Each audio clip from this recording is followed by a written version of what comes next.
Patricia Garrido, es directora de Warmiñán, a quien le vamos a agradecer todas las luces que tenga, porque estos son el tipo de conversaciones que permiten hacer prevención y estar alertas para poder actuar tempranamente. Bienvenida. Muchas gracias, Sara. Muchas gracias, Carlos. Un gusto estar presente el día de hoy en el programa de Encendidos con su audiencia. Y muchas gracias, efectivamente, por cómo han iniciado. Creo que lo primero es que estos espacios a nosotros nos permiten llevar un mensaje informativo, el trabajar con las familias para trabajar con nuestras hijas, con nuestros hijos y efectivamente darles los elementos y las herramientas para poder protegerse frente a una situación de violencia, ¿no? En este caso de violencia sexual. Creo que ustedes han sido muy claros. Uno de los primeros puntos para poder iniciar el trabajo es la confianza con las niñas, con los niños, con los adolescentes, explicarles claramente cuáles son las partes del cuerpo que no se deben tocar, cuáles son los espacios donde ellos deben recurrir. Hay una cosa que ha señalado muy importante, Sara. Cuando la víctima se da ya el hecho de violencia sexual, la persona agresora se acerca y muchas veces el mayor número de casos se da en los entornos de confianza, a través de personas familiares, personas conocidos de la familia, entornos educativos, entre otros, ¿no? Entonces, mucho se maneja el tema del secreto. Claro. De no digas nada, esto lo vamos a mantener entre tú y yo, no le digas a tu papá, no le digas a tu mamá. Empieza como un secreto, incluso a veces como un juego, como un juego donde tú has dicho algo muy importante. La niña adolescente no se da cuenta que ha sido víctima de violencia sexual. Quiere decir que no ha habido conciencia de daño, porque ha sido una conducta que ha sido normalizada, digamos, porque así la persona que ha ejercido la violencia en esa relación de poder que existe, la ha convencido o lo ha convencido de que es algo natural. O de que es un juego. De que es un Correcto. juego. Ahora, ahí me parece algo importante, y es que desde niños necesitamos anclar en nuestros hijos ciertos conceptos, ¿no? Creo que todos hemos crecido en esta línea de tus zonas íntimas, tus partes íntimas, ¿correcto? Y a lo mejor puede aplicar con nuestros hijos esta regla de la ropa interior, digamos. Todo lo que cubre tu ropa interior es íntimo, intocable. Todo lo que cubre tu ropa de baño, claro, es una manera simple de que el niño lo entienda. Es una manera muy a la mano, es tal cual como lo dice Sara, ¿no? Así es. Incluso también hay que enseñarle a nuestras hijas y nuestros hijos, sobre todo, a que manifiesten con claridad las incomodidades que le puede generar determinada situación o determinadas personas. Recordemos que muchas veces hablamos de violencia sexual cuando estamos hablando del tocamiento o de la violación en sí, pero también es violencia sexual el que te enseñen a ver películas de repente para personas adultas, películas pornográficas, el exhibicionismo, que te enseñen sus partes íntimas. Entonces hay que explicarles que cualquier situación que una persona les pueda hacer sentir incómoda, ¿no? En el tema, digamos, sexual, en tocarlas, en hacerles ver, hay que explicarles con claridad dónde están los riesgos. Y ahí en la explicación tal vez hay algunos vacíos o la gente no sabe cómo hacerlo, ¿no? Porque, por ejemplo, esta frase que comenta Carlos, aquellas zonas donde tu ropa interior cubre tu cuerpo son zonas íntimas que nadie debe tocar, pero el niño es muy curioso y puede preguntar, ¿y por qué, papá? ¿Por qué, mamá? Entonces, la explicación, esa respuesta, ¿qué dosis, a qué nivel, qué intensidad, cómo hacerlo para que esto no genere luego un tema de conversación más amplio, que de repente no es el momento tampoco para hacerlo? Permítenos, por favor, ir a una pausa. Son las 11:30, es momento de escucharlos. 7 minutos, estamos hablando sobre cómo prevenir, cómo proteger a nuestros hijos de la violencia sexual, y nuestra invitada Patricia Garrido, directora de Warmiñán, nos decía que muchas veces esto parte de espacios normalizados, desde el juego, ¿correcto? Es decir, no necesariamente porque yo sea un agresor, sino, por ejemplo, se normaliza en la casa la desnudez, no siendo, digamos, o sea, hay un lugar, hay un espacio. Un niño no tendría por qué de pronto ver un desfile de gente desnuda. Claro, así sean los padres, ¿no? Así sean los padres, ¿correcto? Estas líneas que pueden parecer muy delgadas terminan luego siendo tomadas de manera desde la ventaja por los agresores, porque saben a dónde van, tienen el ojo preciso. O, por ejemplo, estas conductas de normalización de dormir con los hijos, o yo te digo en serio, yo he escuchado alguna vez en alguna conversación a alguien decir, bueno, pues que le parecía súper normal que sus hijos se enteraran, supieran cuando tenían relaciones sexuales, ¿no? Se lo he escuchado a un par de adultos y dicen, eso no corresponde, o sea, porque estás rompiendo muchos límites que un niño no entiende y que luego pueden ser tomados, repito, de manera ventajera por un adulto agresor, que además tienen la dinámica, por lo general, desde el juego, ¿correcto? Y va anclado a un secreto. Tal cual. O sea, esa es más o menos la ruta. Entonces, yo pensaba, tendríamos que trabajar con nuestros hijos desde muy niños el tema del no. Aprender, enseñarles a decir no, no me gusta, no me siento cómodo, detente, no me toques, voy a irme ahora. El tema de identificar el cuerpo, las sensaciones, porque el cuerpo registra sensaciones emocionales también. Yo creo que eso es parte importante de la conversación con nuestros hijos.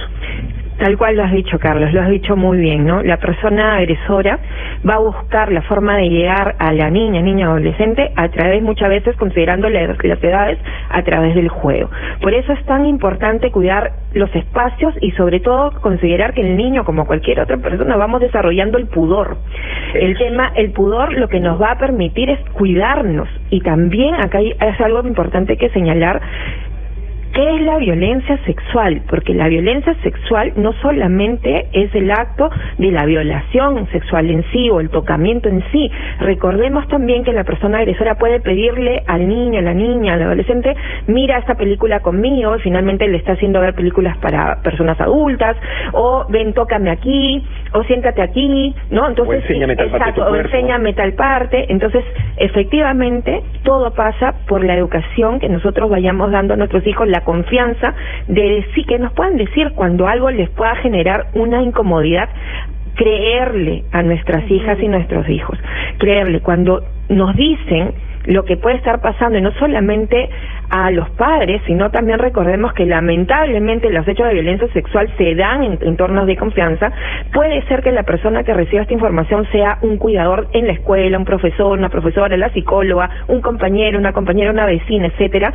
Es importante que a la primera señal o al primer indicador nosotros estemos atentos, pero además, sobre todo, siempre creerle. ¿Por qué?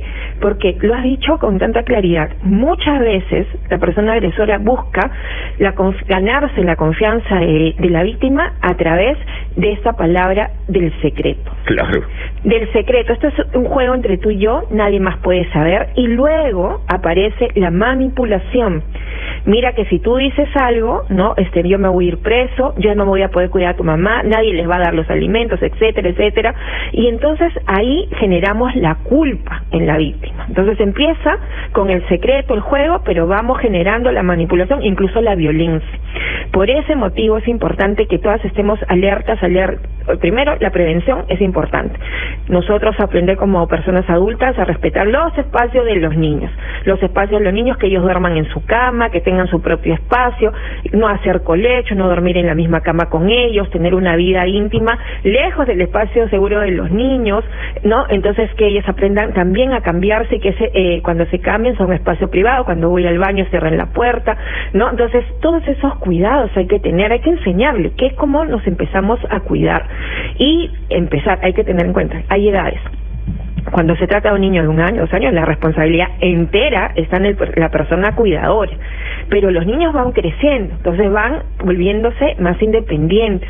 Pero igual nosotros tenemos que tomar los cuidados necesarios para acompañar al baño, prever que no haya nadie dentro del baño, hay que estar pendientes de su cuidado, no puedo confiarme, ¿no? Entonces, en la escuela también decirle, hay que pedir, si no se siente cómodo, seguro, que le pida a la persona, a la profesora, que me acompañe, que me espere, ¿no? Cuando yo me sienta segura, y todo lo que necesite para sentirme segura y seguro, lo tengo que manifestar. Y cuando algo le genera incomodidad, también, y que no existe secretos, buenos ni malos, porque van con el secreto, esto es algo bueno, esto es algo que te va a ayudar, o también lo otro, aceptar regalos a cambio de favores, claro. ¿No? Yo te doy esto, ¿no? Y tú haces esto. No existen regalos ni favores.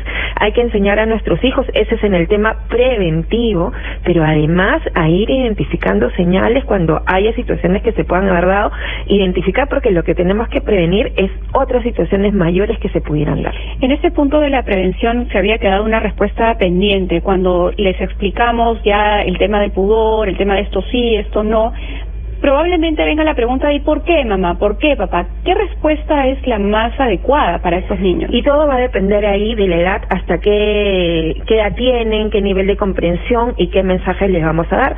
¿Por qué? Porque esta es una parte privada tuya, parte de tu cuerpo a la que nadie debe tocar, nadie te debe hacer sentir incómoda, ¿no? Entonces, y hay que enseñarle y explicarle. Por eso es diferente explicarle a una niña, un niño de 8 años, explicarle a un bebé o a un niño de 4 años, claro, ¿no? Que está. Entonces, el lenguaje tiene que ser adecuado, ¿no? Pero sí enseñarle que esta es una parte, y lo decían ustedes mismos al inicio, es una parte íntima, personal, que nadie tiene que ver porque es la parte privada, ¿no? De las personas. Y que así como tú no debes dejar que te toquen ni te vean, y ninguna situación que te incomode tampoco tienes que generarla. Claro. No, tampoco la tienes que generar. Ahora, lamentablemente hay una cultura de hipersexualización de los niños, ¿correcto? Entonces, nuevamente, se pierde el registro de lo adecuado. Se pierde, los niños no están siendo inculcados en un registro de lo pudoroso, del pudor. Dicho esto, por ejemplo, o sea, a mí alguna vez me invitaron a un colegio para ser jurado de un concurso de baile de niños de primaria de 6 años y literalmente me paré y me fui. Casi no lo podía entender, ver niñas de 6, 7, 8, primero, segundo, tercero, primaria, literalmente hipersexualizadas, no sé, haciendo un baile X de un perreo, más allá del perreo o no, que ya de por sí es un baile que no corresponde para un niñito. Pero además las niñas maquilladas, una niña de 6 años, Sara, maquillada, en top, con la minifalda, y claro, toda una dinámica del baile, la canción y la letra hipersexualizado. Esto que menciona Carlos es súper importante, porque se magnifica mucho más la difusión a través de redes sociales, pero es muy común verlo en colegios. Sí. O sea, las actuaciones no pueden ser un espacio de promoción. Se normaliza. Totalmente. Y hay que tener en claro lo siguiente, y siempre hay que aclararlo, porque los niños, las niñas, ¿no? Y los adolescentes y las adolescentes nunca van a ser responsables ni culpables de ninguna situación de violencia sexual. Acá la responsabilidad siempre está en la persona que ejerce el hecho de violencia. No obstante, acá es importante lo que ustedes están señalando, ¿no? Es importante que las actividades de nuestros hijos vayan acorde a su edad, porque la edad le va a responder a las posibilidades del autocuidado. Hasta dónde yo me voy a poder cuidar, ¿no? Entonces, es importante aquí, y nuevamente, y siempre hay que decirlo, porque hay que quitarles la responsabilidad a la víctima de que hizo algo que generó una conducta. No hay absolutamente nada que justifique una conducta de violencia.